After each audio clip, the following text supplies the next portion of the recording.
Hey, what's up YouTube? It's Christine with Gauge Girl Training and welcome back to the channel.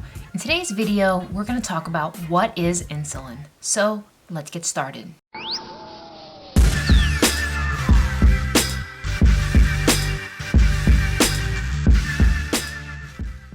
A lot of people think of insulin when they think of diabetics, and in today's video I'm going to explain exactly what it does. So insulin is a messenger hormone, and what that means is it actually facilitates the transport of glucose, which is what carbohydrates break down to in their smallest form, which is the glucose molecule, and insulin shuttles glucose inside of your cells. This is really important because if glucose was not able to get inside of your cells, you would not be able to create the energy that you need for all cellular functions.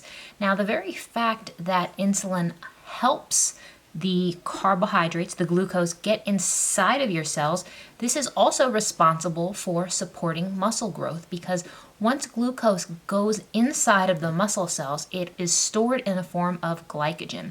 So if you don't have any carbohydrates, your muscles will actually begin to look very flat because carbs are stored inside of your muscle cells. However, for this very reason, the fact that your body is able to shuttle glucose into the cells as a result of proper insulin function, this is why some people are able to eat pretty moderate to high amounts of carbohydrates, have high muscle mass and low body fat, because they are responsive to insulin in a very healthy way.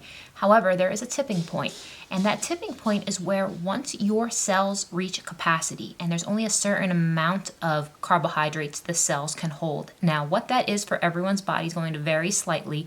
However, it's approximately 500 or so grams of carbohydrates that can be stored inside of the muscle cells, about 100 or so inside of the liver, and maybe around 50 or so grams that could be stored in the blood, but ideally you really don't want to have a high blood sugar. So the thing is, you guys, once you are tapped out and your cells are at the capacity where they can no longer hold any more carbs, the excess carbohydrates, your body's going to take that and store that as fat. And insulin is going to be the hormone that says, okay, the cells are full. I'm going to take these extra glucose molecules and I'm going to convert them into an energy form that I can store, and that will be used to store as fat. So again, insulin has two functions. It is a muscle building hormone, and it is also the fat storing hormone. It only turns on the fat storing hormone properties once your muscle cells are at capacity. They're tapped out in terms of how much glucose that can be stored inside of them. Now, the problem with some individuals is something called insulin resistance, where your glucose, any carbs you consume, are supposed to be able to go from the blood and shuttle inside of the cells. If you are insulin resistant, it means you're eating carbs, but your body is not able to take the energy from carbs and move it inside of your cells where it can be used as functional energy, like cellular energy. So that means you are actually starving on the cellular level when you're insulin resistant, because insulin is not able to get inside of the cells. And when that happens, this is very common in people with pre-diabetes, diabetes, type 2 diabetes.